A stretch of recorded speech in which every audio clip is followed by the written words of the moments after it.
이스라엘은 하나님의 은혜 그리고 하나님의 역사하심으로 인해서 여리고와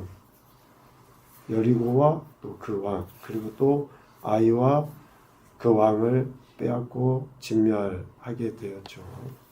그 과정에 기브온 사람들이 이스라엘과 화친을 맺습니다.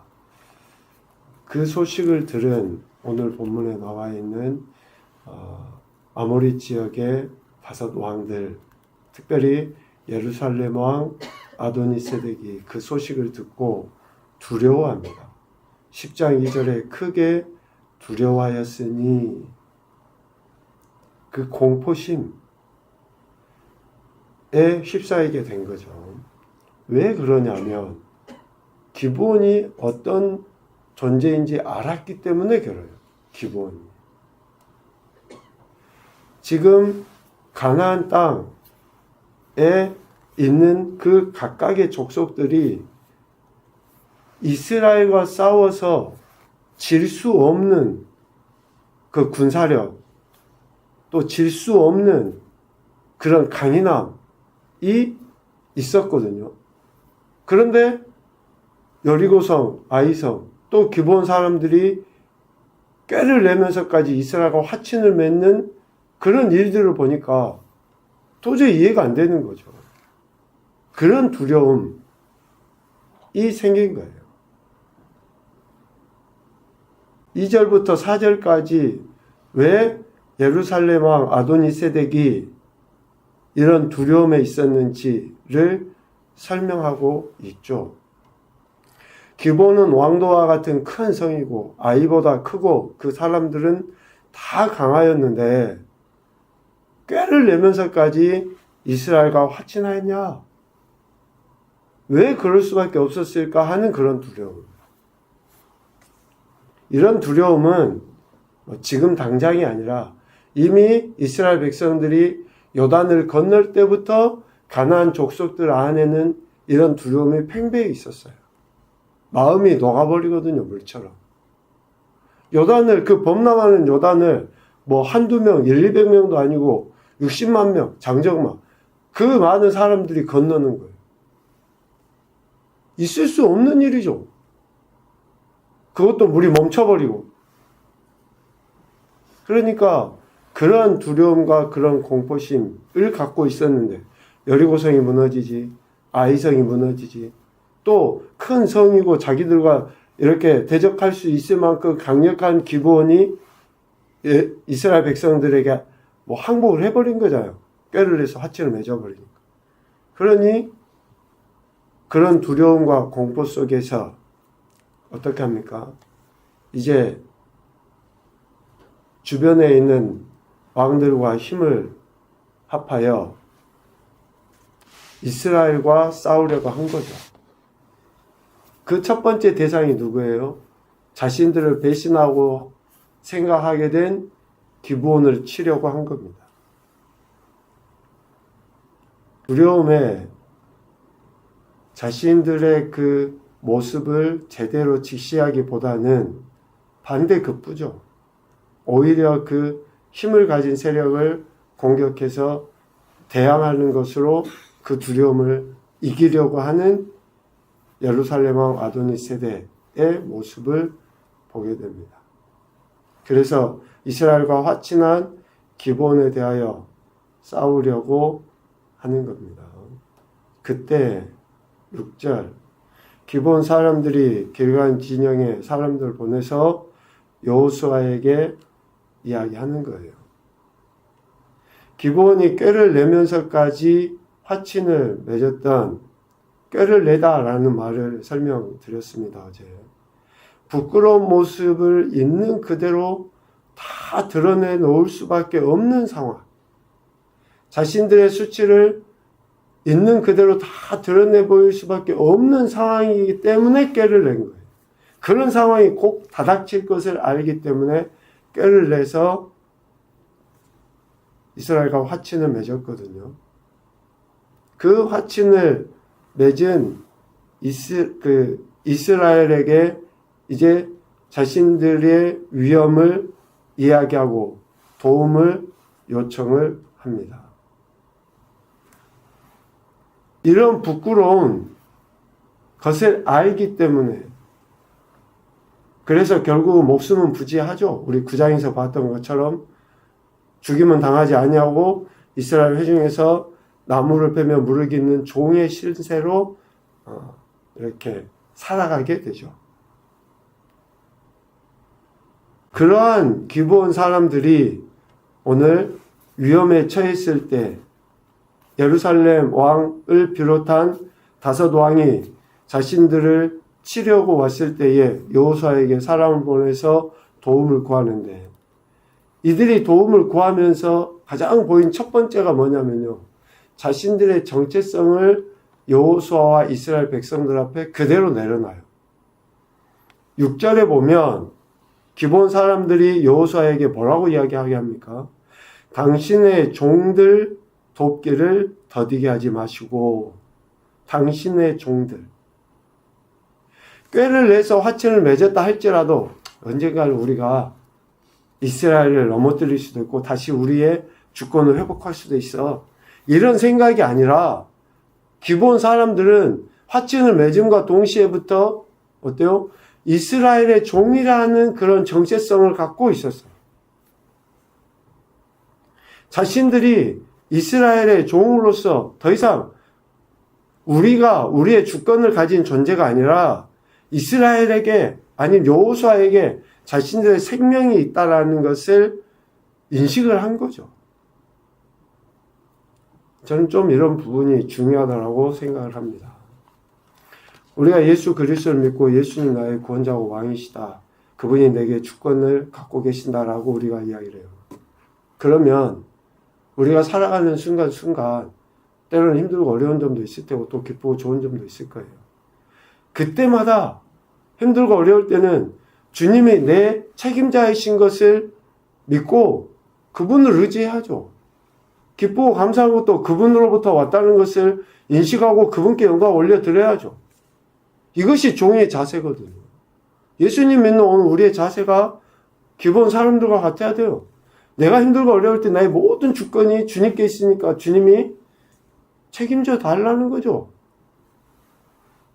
우리가 하다 안 되면 해보다 이 방법 저 방법 다 써보다가 안 되면 그때서 주여 하는 그러한 행태가 아니라 어려움에 다닥칠 때에 그래서 돕기를 더디게 하지 마시고 속히 우리에게 올라와 우리를 구하소서라고 기본 사람들은 여호수아에게 호소합니다.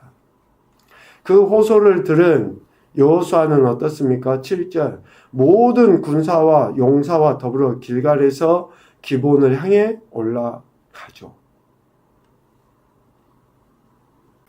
모든 군사, 용사와 더불어 단순히 기본을 자신들의 종으로만 여긴 것이 아니라 책임져야 될 마땅한 존재로 여긴 거예요. 아니 종 몇 명 죽고 꾀를 해서 화친을 맺었던 그 사람들이 없다고 해서 뭐 큰 문제가 되겠습니까? 그런데 그 화친 즉 조약을 맺은 당사자가 자신들이 아니라 하나님이라는 걸 여호수아는 알았기 때문에 결코 그럴 수 없는 거죠. 그래서 모든 군사, 용사와 더불어 기본으로 갑니다. 그때에 8절 여호와께서 여호수아에게 이르시되 그들을 두려워하지 말아라. 내가 그들을 네 손에 넘겨주었다. 라고 말씀하셔요. 우리가 여호수아서를 1장부터 쭉 보면서 우리 뇌리 속에 가장 많이 남아있는 단어가 아마 이거일 거예요. 두려워하지 말아라. 놀라지 말아라. 극히 강하고 담대하라. 이 말씀이거든요. 하나님은 여호수아가 어떠한 행동을 하려 할 때에 가장 먼저 이 말씀으로 격려하시고 힘을 주십니다. 여호수아가 하나님의 일을 행하려 함에 있어서 가장 먼저 이 말씀으로 위로하고 격려하고 힘을 줘요. 보았던 것처럼 요단강을 건너 가나안 땅에 들어가야 될 그때에도 하나님께서 이 말씀하셨죠. 그리고 아간의 범죄로 말미암아 아이성 전투에서 실패한 이후에 그 패배감을 잘 극복하고 다시 아이성 전투에 출전하려 할 때에 하나님께서 이 말씀을 하셨어요. 8장 1절이죠. 하나님의 이러한 격려하심, 즉 두려워하지 말아라. 내가 너와 함께한다. 그들을 네 손에 붙였다. 라고 하신 그 하나님의 격려하심 가운데 여호수아와 이스라엘은 길갈에서 기브온으로 밤새도록 올라갑니다. 9절. 밤새도록 올라가 갑자기 그들 예루살렘 왕 아도니세덱과 그의 연합군 앞에 나타나게 되죠. 그리고 여호와께서 가나안 연합군이라고 표현되진 그 5 왕들을 이스라엘 앞에서 패하게 하십니다. 10절. 이스라엘 앞에서 패하게 하심으로 여호수아가 그들을 기브온에서 크게 살육하고 베토로 올라가는 비탈에서 추격하여 막게다까지 이르렀다라고 이야기하고 있어요. 이런 예루살렘 왕 아도니세덱과 그 연합군이 이스라엘 앞에서 패하고 도망을 갑니다. 그때 11절 어떤 일이 일어납니까? 하늘에서 큰 우박덩이를 내려서 그 연합군들을 죽여요. 11절 말미에 보니까 이스라엘 자손의 칼에 죽은 자보다 우박에 죽은 자가 더 많았다. 하나님께서 그렇게 역사하셨다라는 것을 이야기하고 있습니다. 우리가 하나님을 의지해야 될 이유들을 이런 말씀들을 통해서 보게 돼요. 우리는 우리의 경험으로 힘으로 내 지식으로 뭔가 이루고 싸워서 승리할 것이라고 착각하기 쉬워요. 왜? 지금까지도 그렇게 좀 해보니까 됐거든요. 그런데 결코 그렇지 않습니다. 하나님께서 위로하시고 격려하시고 즉 말씀을 주시고 또 그 말씀 붙잡고 나아갈 때에 하나님께서 그 일들을 이루어 가시는 거죠. 어쩌면 12절의 기적과 같은 기적을 우리가 구하고 있는지도 모르겠습니다. 태양이 떨어지지 않고 달이 뜨지 않는 그러한 백주 대낮이 우리 삶의 현장에 지속되기를 우리가 구하는지도 모르겠어요. 그런데 이런 기도는 언제 비로소 나옵니까? 하나님께서 신실하게 내 삶을 이끄시고 전적으로 하나님이 책임져 주신다는 것을 경험하고 인정할 때에 그렇게 되는 거예요. 오늘 말씀은 하나님이 택하신 이스라엘 백성을 위하여 하나님께서 친히 싸우신 내용을 이야기하시고 있습니다. 14절 말미에 이야기하죠. 이는 여호와께서 이스라엘을 위하여 싸우셨다. 여호수아는 자신들의 종이라고 여겨지는 기본을 위해서 나갔고 하나님은 여호수아와 이스라엘 즉 자신의 종들이라고 여기는 여호수아와 이스라엘을 위하여 하나님이 친히 싸우신 거예요. 오늘 우리가 누구에게 속했는가? 내가 정말 누구를 나의 주인이고 나의 왕으로 고백하고 있는가? 내가 얼마나 그에 대해 신뢰하고 살아가고 있는가? 라는 것을 더 깊이 생각하게 만듭니다. 첫 번째 교훈입니다. 하나님은 택하신 백성에게 항상 두려워하지 말라 라고 격려하십니다. 두 번째, 하나님께서 친히 이스라엘 곧 택하신 백성을 위하여 싸우십니다. 하나님의 종된 인생들을 위해서 하나님이 친히 싸우시는 거예요. 그러므로 셋째, 우리는 하나님의 이름을 위한 싸움을 싸워나가야 한다. 하나님의 이름을 위한. 진짜 하나님의 이름을 위한 싸움이어야지 아무것도 아닌 거, 먹고 마시고 입는 거, 세상에 명예 조금 얻고 더럽고 이런 걸 갖고 싸우는 그런 어리석은 인생들이 되면 안 됩니다. 정말로 내가 하나님 영광을 위해서, 하나님의 기뻐하신 뜻을 위해서 그런 싸움을 싸워나가요. 내가 좀 손해를 보더라도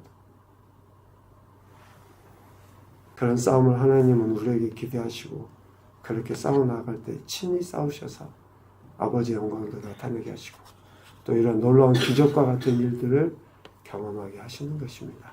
오늘도 저와 여러분의 구원자 왕이시고 주권자이신 그 하나님 앞에 더 겸손히 낮아져 그분의 말씀에 순종함으로 큰 은혜와 위로를 경험하는 교복된 한날이 되시기를 주님의 이름으로 축복합니다. 아멘.